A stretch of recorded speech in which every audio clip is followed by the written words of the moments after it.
Hello and welcome to the third and final SCV bracelet project video. My name is Victoria Davis. I am a volunteer at Million Little as well as my school's sophomore ambassador for the Million Little Club. In this video we'll be tackling the intermediate bracelet, which is the final bracelet in our 3 bracelet series. This one is definitely the most difficult one, but if you went back and did the first 2 videos, you should be able to breeze through this one easily. We'll be using similar techniques that we used in our past videos, including how to start a bracelet, how to measure the strings for a bracelet, and how to finish one, as well as a similar knotting technique that we used in the second video. So it would be best, for the best results, I would suggest going back and watching those and studying them and doing them until you get it really down, or of course just jump into this one. We're just gonna get started. So what you'll need is the bracelet kit you should have gotten from Million Little, as well as a sharp pair of scissors. I use these ones. They weren't that sharp, but I would suggest a sharper pair. Some strong tape. I'm using duct tape in the video just because that's the strong tape that I have. I also have a clipboard, but a clipboard is completely optional. You can also use a flat surface if you don't have one. I like a clipboard because you can move it around. Also a lighter.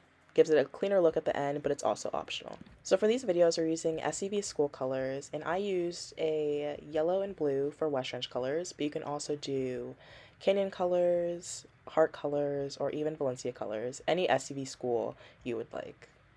And the colors that you choose don't even have to be school colors. They can be any 2 colors that you would like to have. So to start the bracelet, you're going to choose one of the 2 colors. It really doesn't matter because you're not going to be able to see it. You're going to take the little edge of the string, leaving a little bit out, and pinch it in between your hand and your thumb. Then you're going to wrap it around your wrist twice and bring it back up towards your thumb and where the excess string is hanging. Once you get it up there, you want to pinch it again and cut it, and that's going to be the base length of your bracelet.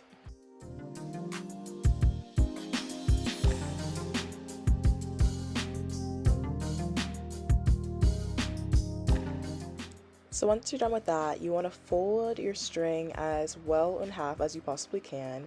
It doesn't have to be perfect. Mine definitely was not perfectly even, but you want to fold it like that. Then you're going to take it, you're going to place it around your wrist to measure it, and pinch the 2 pieces of strings together.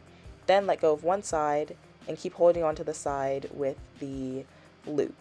Once you have that measurement, you're going to hold on to it and clip that bit onto your clipboard.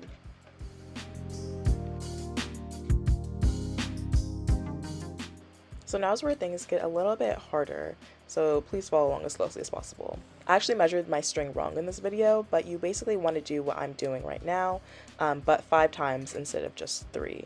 Then you want to take that string, fold it in half, and tie a knot towards the top of where your bracelet base is secured to your table or to your clipboard.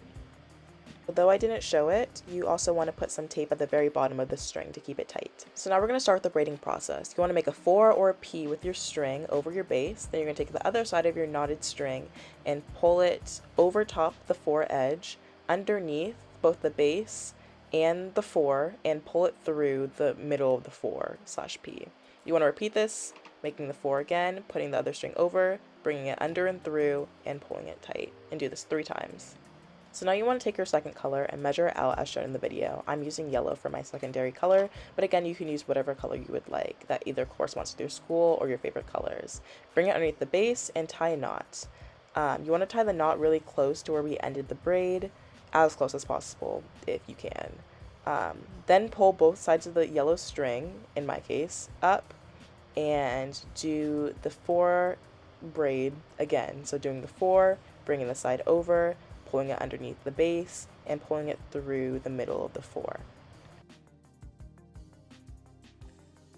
So now we're going to do the 4 braid again, but this time we're going to reflect it on the opposite side. So after you do it on the left, you're going to repeat the same thing that you did on the left, on the right, starting with the right string, making kind of a P, and going back to the left. So it's going to be 3 motions, left, right, then left. Then you want to pull your yellow strings over and make a little X in the center. Once you've done that, you're going to start the P/4 braiding and knotting again. This time, sealing the X in place and pulling it flat. Then you're going to do right, left, right for the tying slash knotting slash braiding, rather than left, right, left this time. You're going to pull up the 2 strings and repeat as we did before. And you want to keep going down until you get about halfway, I would say a little bit more than halfway through. Then you're going to measure this around your wrist and make sure that there's a little bit of space in between the braid and the leftover string. Once you've gotten that little bit of space, you're done with the braiding. So go ahead and retape the top or put it back onto your clipboard, and we're just going to tie the excess 2 blue strings. After tying it, we're going to cut as close as possible to the braid. It doesn't need to be super neat if you plan on burning all the edges later on, but if you don't, make sure to cut as close as possible and as clean and neat as possible.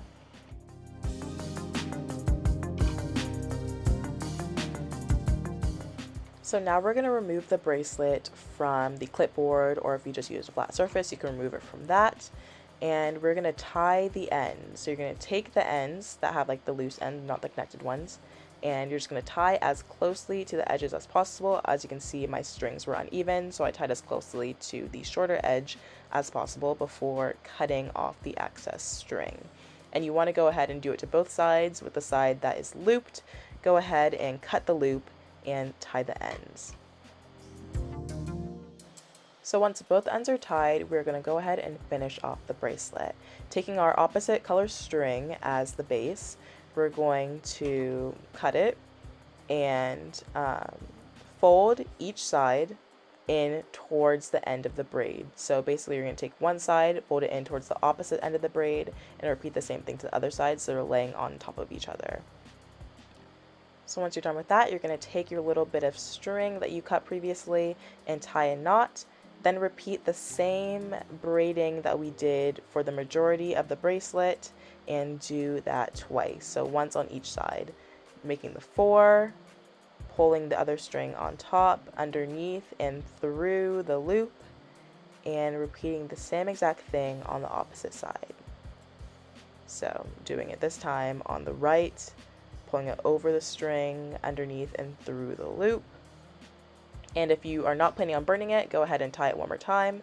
If you do plan on burning it, you can just cut as closely as possible to the excess string. Now once you're done cutting the little edges, you want to go ahead and, if you would like to use fire, use a lighter, very carefully go in and out, and keeping the fire away from your fingers, just to slightly melt the string to give it a more cleaned up look. And this is a look that I prefer, but of course it's completely optional. I hope you enjoyed the video. Thank you so much for watching. And I hope you have a wonderful rest of the day.